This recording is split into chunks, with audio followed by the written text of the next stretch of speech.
क्या आप जानते हैं कि यीशु मसीह धरती के ऊपर एक औरत के द्वारा ही पैदा क्यों हुए? यीशु मसीह चाहते तो इस धरती पर ऐसे ही प्रकट हो सकते थे, तो फिर उन्होंने एक आम इंसान बनकर एक औरत के द्वारा ही जन्म क्यों लिया? परमेश्वर ने औरत को क्या सोच कर बनाया था? अगर इस दुनिया में कोई परमेश्वर सच में है, तो फिर आज दुनिया में इतनी बुराई क्यों है? क्यों मासूम लोग हॉस्पिटल्स में बीमारियों से मर जाते हैं? छोटे छोटे मासूम बच्चे हादसों का शिकार हो जाते हैं। अगर परमेश्वर इतना ही महान है, तो परमेश्वर सब कुछ ठीक, सब कुछ अच्छा क्यों नहीं कर देता? अच्छे लोगों के साथ बुरी चीजें क्यों होती हैं? प्रार्थना का जन्म क्यों हुआ? प्रार्थना करने पर ही परमेश्वर उत्तर क्यों देता है? अब बाइबल में लिखा है कि परमेश्वर हमारे मांगने से पहले ही जानता है कि हमें किस चीज की जरूरत है। तो अगर परमेश्वर हमारी सब जरूरतों को जानता ही है, वो जानता है कि किसे चंगाई की जरूरत है, किसे छुटकारे की, किसे बच्चे की आशीष की और किसे प्रमोशन की जरूरत है, तो फिर परमेश्वर हमारे बिना मांगे ही हमें क्यों नहीं देता? परमेश्वर हमें प्रार्थना करने के लिए क्यों बोलता है? बिना प्रार्थना के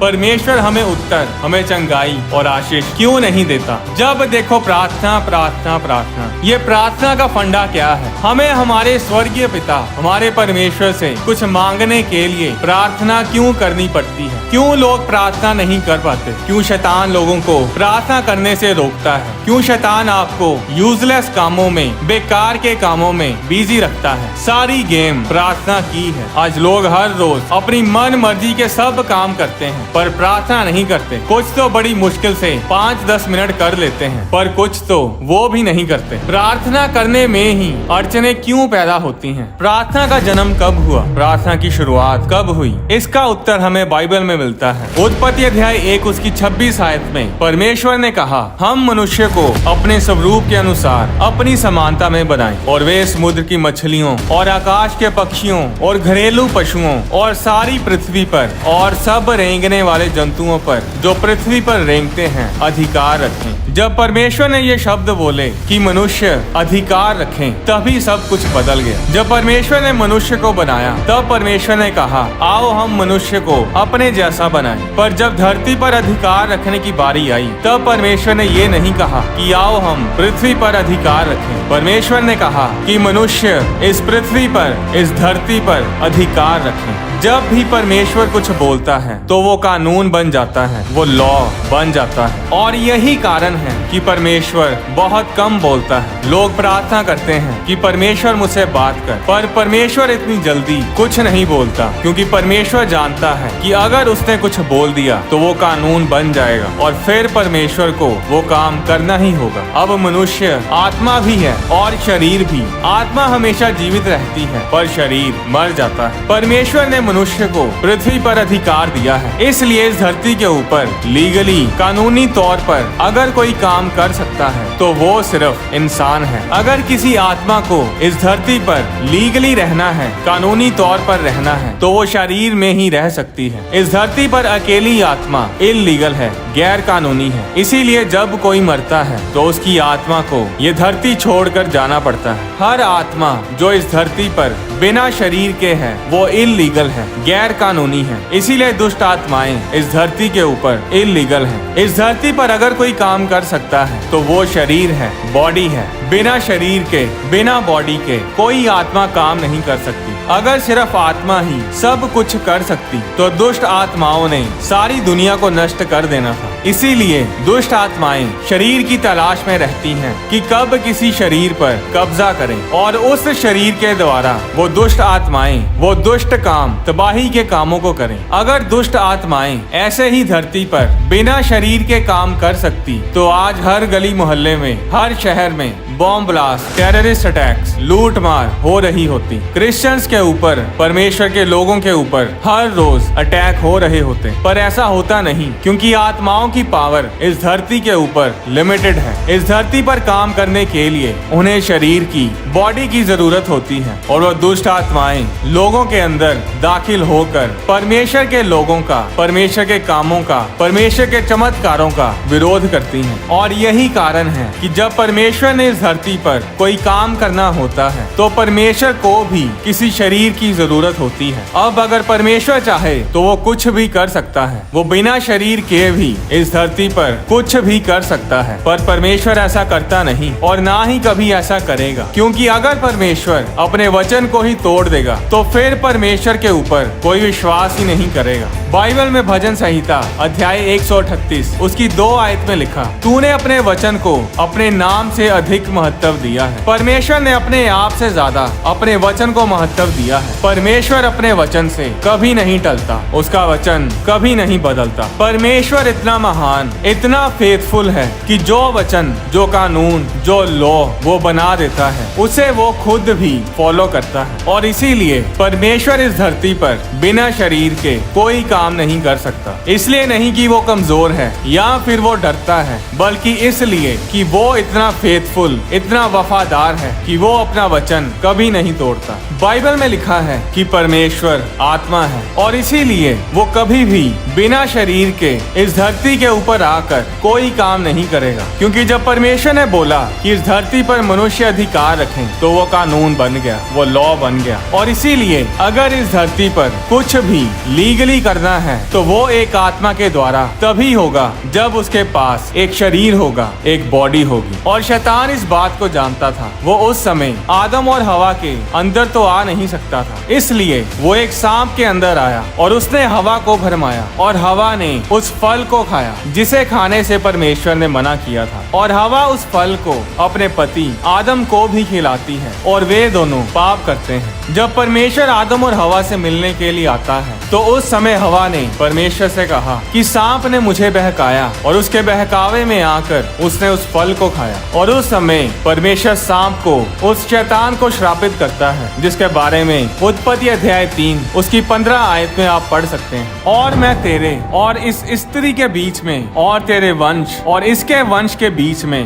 बैर उत्पन्न करूंगा, वह तेरे सिर को कुचल डालेगा और तू उसकी एड़ी को डसेगा। अब परमेश्वर जो कि सबसे बुद्धिमान है, भला परमेश्वर है, उसने शैतान से कहा होगा, ए शैतान, तू मुझे अच्छी तरह जानता है, तू मेरे साथ रहा है, तू जानता है कि मैं अपने वचन का पक्का हूँ, मैं अपने वचन से बंधा हूँ। मैं इस समय धरती पर आकर काम नहीं कर सकता, पर मैं वायदा करता हूँ लूसीफर कि जिस स्त्री को तूने इस्तेमाल किया उन्हें मुझसे दूर करने के लिए और उन्हें नष्ट करने के लिए, उसी स्त्री को मैं इस्तेमाल करूंगा और लीगली, कानूनी तौर पर मैं उसके अंदर आऊंगा और वो मुझे एक शरीर देगी, एक बॉडी देगी, और मैं उस शरीर में लीगली आकर, कानूनी तौर पर आकर लीगली तेरे सिर को कुचलूंगा। और यही हुआ क्रिसमस वाले दिन, परमेश्वर इंसान बनकर हमारे बीच में आया। अब परमेश्वर ने मरियम से कहा होगा, मरियम, मुझे 9 महीने के लिए तेरी कोख चाहिए। अब मरियम बोली होगी, क्यों?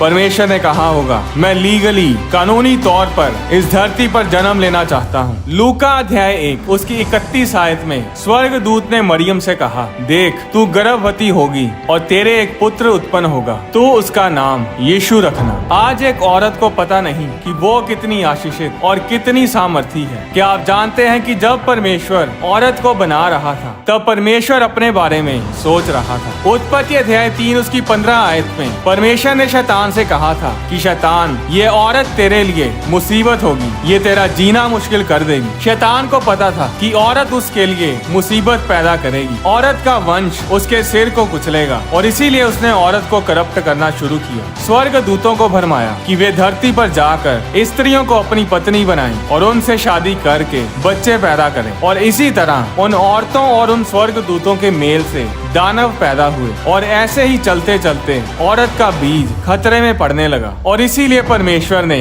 जल प्रलय को भेजा ताकि सब करप्ट सृष्टि को खत्म किया जाए। इसके बारे में आप दानवों पर बनी वीडियोस को हमारे YouTube channel Holi spirit productions पर देख सकते हैं। आज शैतान औरत के पीछे क्यों है? क्यों औरतों को बच्चा जनने में प्रॉब्लम्स आती हैं? क्यों औरतों को बच्चे की आशीष लेने में प्रॉब्लम्स आती हैं? अबॉर्शंस दिन प्रतिदिन बढ़ते जा रहे हैं, और तो और सरकारें अबॉर्शंस को लीगल करती जा रही हैं। नफरत करता है शैतान बच्चों से, स्त्रियों से, क्योंकि वो जानता है कि जब भी कोई बच्चा पैदा होता है, फिर चाहे वो बिलीवर के घर पैदा हो या नॉन बिलीवर के, वो बच्चा आगे चलकर उसके लिए मुसीबत पैदा कर सकता है। वो बच्चा दूसरे लोगों के उद्धार का कारण बन सकता है। बाइबल में हम देखते हैं कि जब भी किसी ऐसे बच्चे का जन्म होना होता था जो शैतान के राज्य के लिए खतरा पैदा कर सकता था, तब शैतान ने बच्चों पर अटैक्स करवाए, बच्चों को मरवाना चाहा, फिर चाहे वो मूसा के समय में हो या फिर यीशु मसीह के जन्म के समय में। जब मूसा पैदा होने वाला था तो बाइबल बताती है कि शैतान ने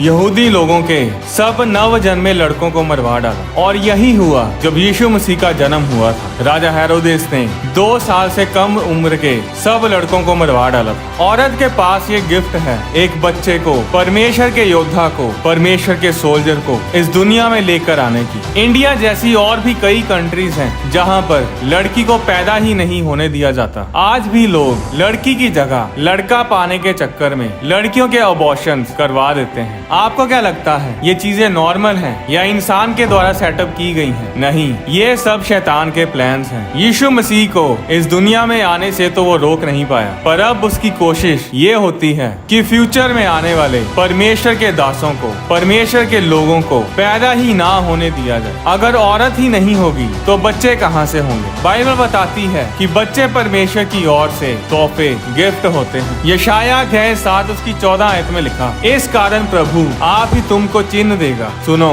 एक कुंवारी गर्भवती होगी और पुत्र जनेगी और उसका नाम इमैनुअल रखेगी। इमैनुअल का मतलब है परमेश्वर हमारे साथ, गॉड विद अस। यानी यशायाह बोला होगा, तुम विश्वास नहीं करोगे, मैंने क्या देखा? मैंने परमेश्वर को एक कुंवारी के गर्भ में देखा, मैंने परमेश्वर को एक इंसानी शरीर के अंदर देखा। परमेश्वर जल्द आ रहा है लीगली, और वो आदम के द्वारा खोए गए अधिकारों को वापस ले लेगा। अब मरियम के गर्भ में परमेश्वर आ जाता है। आज औरत को नहीं पता कि वो कितनी पावरफुल है। जब परमेश्वर औरत को बना रहा था तो उसने औरत को अपने लिए बनाया। परमेश्वर जानता है कि क्या होने वाला है। परमेश्वर जानता था कि आदम हवा पाप करेंगे और इसलिए उसने औरत को इसी हिसाब से डिजाइन किया कि जब औरत गर्भवती होती है, जब औरत प्रेग्नेंट होती है, तो बच्चे का और माँ का ब्लड कभी भी आपस में मिक्स नहीं होता। परमेश्वर कितना परफेक्ट है, कितना बुद्धिमान है कि बच्चा माँ के पेट के अंदर होता है, खाना पीना सब कुछ माँ के शरीर से ही रिसीव करता है। पर कितनी हैरान करने वाली बात है कि माँ बच्चे का ब्लड कभी भी आपस में मिक्स नहीं होता। बच्चे का ब्लड ग्रुप जो मर्जी हो, वो कभी भी माँ के ब्लड के साथ मिक्स नहीं होता। 9 महीने तक बच्चा माँ के पेट में होता है और उनका ब्लड कभी भी आपस में मिक्स नहीं होता। इसका मतलब बहुत गहरा है। ये तमाचा था शैतान के चेहरे पर, क्योंकि परमेश्वर ने पहले से ही औरत के गर्भ में आने के लिए इंतजाम किए हुए थे। परमेश्वर ने शैतान से कहा होगा, शैतान तू फंस गया, क्योंकि मैंने अपने आने का इंतजाम किया हुआ है। औरत मुझे बीज देगी और उसका खून बच्चे के खून के साथ मिक्स नहीं होगा। जब आदम और हवा ने पाप किया था तो पाप उनकी ब्लड लाइन से, उनके वंश में चला आ रहा था। क्योंकि हम सब आदम और हवा के वंशज हैं, इसलिए हम सब पापी ही पैदा होते हैं। गर्भ ही से हम पापी पैदा होते हैं। भजन संहिता अध्याय 51 उसकी 5 आयत में दाऊद ने कहा, देख मैं अधर्म के साथ उत्पन्न हुआ और पाप के साथ अपनी माता के गर्भ में पड़ा। दाऊद ने कहा कि वो अपनी माता के गर्भ ही में पापी था। वो पापी इसलिए नहीं था कि उसकी माँ ने किसी गलत रिलेशन के साथ गर्भ धारण किया था। वो पापी इसलिए था क्योंकि उसकी माता ने अपने माता पिता से पापी स्वभाव ग्रहण किया था और आगे उन्होंने अपने माता पिता, दादा पर दादा, उनके पुरखाओं से पाप उनके खून में चला आ रहा था। और इसीलिए आज कोई जितना मर्जी अच्छा बन जाए, जितना मर्जी धर्म के काम कर ले, वो फिर भी पापी ही कहलाएगा, क्योंकि पाप उसके खून में है। अब पापी पैदा होने के कारण ही हम सब पाप करते हैं। छोटे छोटे बच्चों को कोई नहीं सिखाता कि जेलसी करनी है या चोरी करनी है, पर ये सब वो खुद ब खुद करने लग जाते हैं, क्योंकि पाप उनके खून में उन्हें विरासत में मिलता है। अब आदम और हवा के पाप के कारण सब लोग पापी पैदा होते थे, क्योंकि आदम का बीज भी पाप से भरा था, करप्ट हुआ पड़ा था। अब अगर यूसुफ और मरियम के मेल से बच्चा पैदा होता तो वो बच्चा प्योर ब्लड नहीं होता, और अगर यीशु मसीह प्योर ब्लड नहीं होते तो उनकी कुर्बानी से कोई फायदा नहीं होना था। और इसीलिए यीशु मसीह का पिता यूसुफ नहीं था, यीशु मसीह का पिता खुद यहोवा परमेश्वर थे। अब यहोवा परमेश्वर मरियम के गर्भ के ऊपर अपना वचन बोलते हैं और वो वचन बॉडी का रूप लेता है, जिसके बारे में यूहन्ना अध्याय 1 उसकी 1 आयत और 14 आयत में हम पढ़ सकते हैं। आदि में वचन था और वचन परमेश्वर के साथ था और वचन परमेश्वर था। यही आदि में परमेश्वर के साथ था। 14 आयत में लिखा, और वचन देहधारी हुआ और अनुग्रह और सच्चाई से परिपूर्ण होकर हमारे बीच में डेरा किया, और हमने उसकी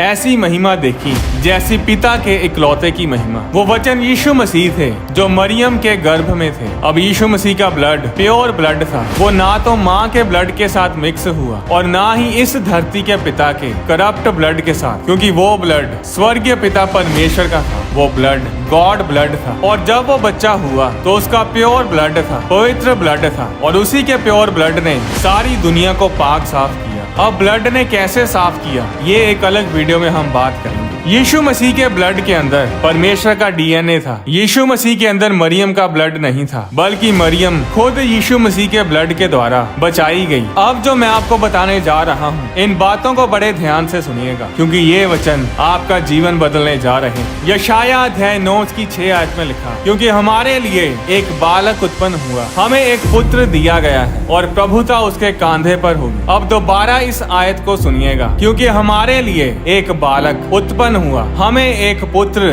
दिया गया है और प्रभुता उसके कांधे पर होगी। अब बालक तो पैदा हुआ है, पर बेटा पैदा नहीं हुआ। बेटा परमेश्वर ने दिया। मरियम ने बच्चा पैदा किया, पर बेटा परमेश्वर ने दिया था। मरियम ने शरीर पैदा किया, पर आत्मा परमेश्वर ने दी। मरियम ने घर तैयार किया, पर परमेश्वर ने उसके अंदर रहने वाला आत्मा दिया। और इसीलिए लिखा है कि हमारे लिए बालक यानी बच्चा पैदा हुआ है, हमें एक पुत्र दिया गया है। पुत्र पैदा नहीं हुआ, पुत्र दिया गया था परमेश्वर के द्वारा, क्योंकि पुत्र हमेशा से ही है। पुत्र की ना तो कोई शुरुआत है, ना कोई अंत है। अब मरियम यीशु की माँ तो है, पर वो मसीह की माँ नहीं है। यीशु जीसस शरीर है, पर यीशु के अंदर आत्मा मसीह की है, क्राइस्ट की है। अगर आपको समझ ना आए तो इसे रिवाइंड करके दोबारा सुनो। मसीह क्राइस्ट कोई नाम नहीं है जो यीशु के नाम के साथ लगा दिया गया और बन गया यीशु मसीह, जीसस क्राइस्ट। मसीह एक टाइटल है,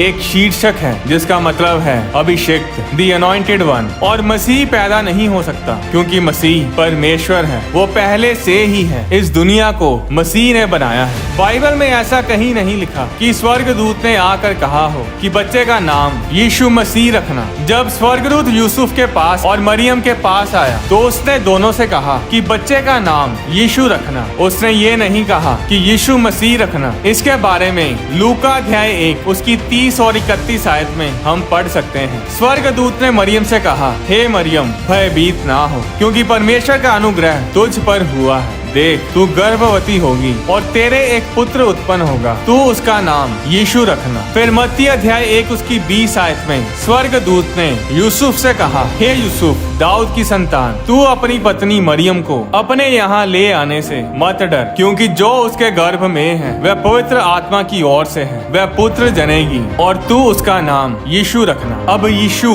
जीसस बॉडी है, शरीर है, और मसीह यानी क्राइस्ट आत्मा है, जो कि खुदा है, और इसीलिए उन्हें यीशु मसीह, जीसस क्राइस्ट बोला जाता है। यीशु ने मसीह को इस धरती के ऊपर लीगल बनाया, कानूनी तौर पर रहने और काम करने योग्य बनाया। बिना किसी डाउट्स और सवालों के इन वचनों को सुनते जाइए। मैं हर बात को परमेश्वर के वचन के साथ प्रूव करता जाऊंगा। अब मनुष्य के पास अधिकार है प्रार्थना करने का, और यही कारण था कि यीशु मसीह इस धरती पर प्रार्थना कर सकते थे, क्योंकि वो इस धरती पर लीगल थे, वो शरीर में थे। अब प्रार्थना क्या है? प्रार्थना एक लाइसेंस है जो हम परमेश्वर को देते हैं कि परमेश्वर इस धरती पर आकर काम कर सके, बिना इंसान की मर्जी के, बिना इन्विटेशन के, बिना इंसान के एग्रीमेंट के। परमेश्वर इस धरती पर कुछ नहीं कर सकता, क्योंकि इस धरती के ऊपर अधिकार मनुष्य का है, और बिना मनुष्य की मर्जी के परमेश्वर इस धरती के ऊपर कुछ नहीं करेगा। आज लोग बोलते हैं कि हॉस्पिटल्स में मासूम लोग, औरतों और छोटे छोटे बच्चे मर रहे हैं, बलात्कार हो रहे हैं, सब तरफ करप्शन ही करप्शन, बुराई ही बुराई बढ़ती जा रही है। अगर परमेश्वर सच में है तो फिर वो सब कुछ ठीक क्यों नहीं करता? क्यों सब तरफ दुख ही दुख नजर आता है? क्यों मासूम लोग बिना बात के मारे जाते हैं? क्यों मेरी जिंदगी में मुश्किलें ही मुश्किलें हैं? क्यों मेरे बच्चा पैदा नहीं हो रहा? क्यों मेरा बिजनेस बढ़ता नहीं? कहाँ है परमेश्वर? कहाँ है बड़े बड़े चमत्कार करने वाला जीवित परमेश्वर? तो जवाब ये है कि मासूम लोग मरते हैं तो मर जाएं, बिजनेस फ्लॉप होते हैं तो हो जाएं, परमेश्वर कुछ नहीं करेगा जब तक कोई इंसान परमेश्वर को इस धरती पर इनवाइट नहीं करेगा कि परमेश्वर इस धरती पर आए और सब कुछ ठीक करे। और वो इनविटेशन हम प्रार्थना के जरिए परमेश्वर को देते हैं। बाइबल बताती है कि परमेश्वर की मर्जी है, परमेश्वर की इच्छा है, उसकी विल है कि सब लोग शांति में रहें, कोई एक्सीडेंट ना हो, कोई दुखी ना हो। पर बाइबल ये भी बताती है कि परमेश्वर ने हमें अपने जैसा बनाया है। इसका मतलब है कि जैसी परमेश्वर की मर्जी है, जैसी परमेश्वर की एक अपनी इच्छा है, वैसे ही हमारी भी एक इच्छा है। हम अपनी मर्जी के मालिक हैं। परमेश्वर ने हमें रोबोट नहीं बनाया, हमें कोई मशीन नहीं बनाया। जब परमेश्वर ने आदम और हवा को बनाया था तो उसने उन्हें रोबोट्स नहीं बनाया था। एक रोबोट वही काम कर सकता है जिसके लिए उसे प्रोग्राम किया गया हो, उसे तैयार किया गया हो। वो कभी भी अपनी मर्जी नहीं कर सकता। परमेश्वर ने आदम और हवा को अपनी इच्छा के मालिक बनाया था। उत्पत्ति अध्याय 3 उसकी 3 आयत में परमेश्वर ने आदम और हवा से कहा था कि जो वृक्ष वाटिका के बीच में है, तुम ना तो उसके फल को खाना और ना ही उसे छूना, नहीं तो मर जाओगे। अब परमेश्वर की आज्ञा को मानना है या नहीं, ये आदम और हवा की अपनी इच्छा, अपनी विल थी। परमेश्वर ने अपनी इच्छा, अपनी मर्जी को उनके ऊपर थोपा नहीं। परमेश्वर अपने वचन में, अपने कैरेक्टर में इतना वफादार है कि वो जानता था कि आदम और हवा उसकी आज्ञा को तोड़ेंगे और उस मना किए हुए फल को खाएंगे। फिर भी परमेश्वर ने उनके फैसले में दखल अंदाजी नहीं की, जबरदस्ती उन्हें अपनी ओर नहीं खींचा, बल्कि आदम और हवा को अपना फैसला लेने दिया, क्योंकि वे अपनी इच्छा के, अपनी मर्जी के मालिक थे। और परमेश्वर अपनी इच्छा किसी के ऊपर नहीं थोपता, और आज भी ऐसा ही है। अब परमेश्वर की मर्जी, परमेश्वर की इच्छा तो ये है कि लोग बचाए जाएं, लोग परमेश्वर के बताए रास्तों पर चलें और आशीषित हों। पर ऐसा तब तक नहीं हो सकता जब तक लोग परमेश्वर की मर्जी को अपने जीवन में अपनाते नहीं। और ये पॉसिबल होता है प्रार्थना के द्वारा। प्रार्थना ही में हम परमेश्वर को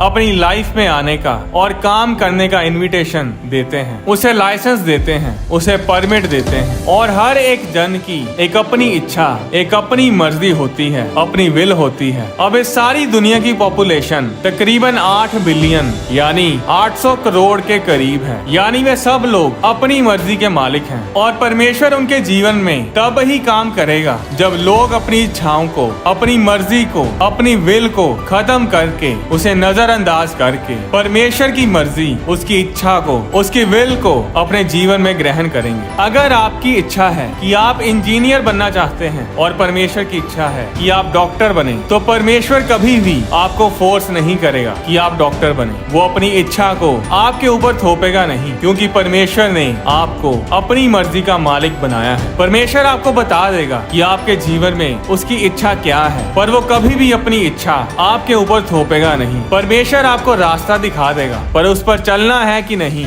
ये आपकी अपनी मर्जी, आपकी अपनी इच्छा होगी, क्योंकि परमेश्वर ने ही आपको ऐसा बनाया है। अगर परमेश्वर ने अपनी मर्जी किसी पर थोपनी होती तो आज सारी दुनिया शांति में, पीस में और उद्धार पाई होती। अब परमेश्वर ने अपने बेटे यीशु मसीह को सारी दुनिया के लिए कुर्बान तो किया, पर सारी दुनिया बचाई नहीं गई, क्योंकि ये लोगों का अपना फैसला है। वे लोग अपनी मर्जी के मालिक हैं। ये उनका अपना फैसला है कि यीशु मसीह के ऊपर विश्वास करना है या नहीं। ये लोगों की अपनी मर्जी है कौन सा रास्ता चुनना है। जब यीशु मसीह गतसमनी बाग में प्रार्थना कर रहे थे तो यीशु मसीह ने कहा था कि पिता, हो सके तो ये प्याला टल जाए, पर मेरी नहीं, तेरी मर्जी, तेरी इच्छा पूरी हो। और इसी तरह जब यीशु मसीह इस धरती पर थे, वे भी अपनी मर्जी के मालिक थे। उनकी भी एक अपनी इच्छा, अपनी विल थी, अपनी मर्जी थी। यीशु मसीह इस दुनिया में क्रूस पर चढ़ने के लिए ही आए थे। अब पिता परमेश्वर की इच्छा थी कि उनका बेटा यीशु मसीह क्रूस पर चढ़े, पर ये यीशु मसीह की मर्जी थी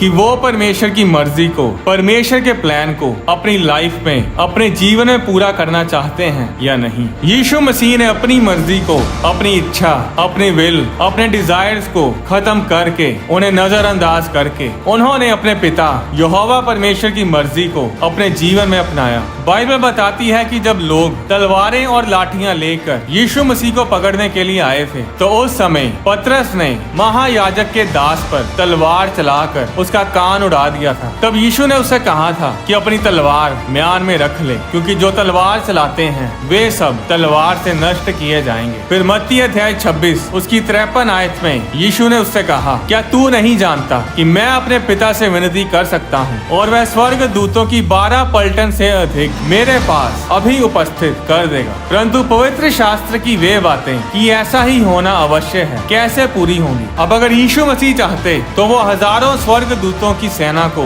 उसी समय बुला सकते थे और ये सब होने से रोक सकते थे, पर उन्होंने कहा कि अगर मैं ऐसा करूंगा तो परमेश्वर की इच्छा मेरे जीवन में कैसे पूरी होगी। ये वीडियो फर्स्ट पार्ट है, इसका सेकंड पार्ट अगले हफ्ते तक हमारे YouTube चैनल पर अपलोड कर दिया जाएगा। परमेश्वर के वचन से जुड़ी वीडियोस को देखने के लिए आप होली स्पिरिट प्रोडक्शंस चैनल को सब्सक्राइब करें और बेल आइकन पर क्लिक करके ऑल नोटिफिकेशंस को सिलेक्ट करें ताकि चैनल पर अपलोड की जाने वाली सारी वीडियोस आपके फोन में जरूर पहुंचे। आप अपनी डोनेशन बैंक अकाउंट के जरिए और QR कोड को स्कैन करके भी भेज सकते हैं। परमेश्वर आपको आशीष दे।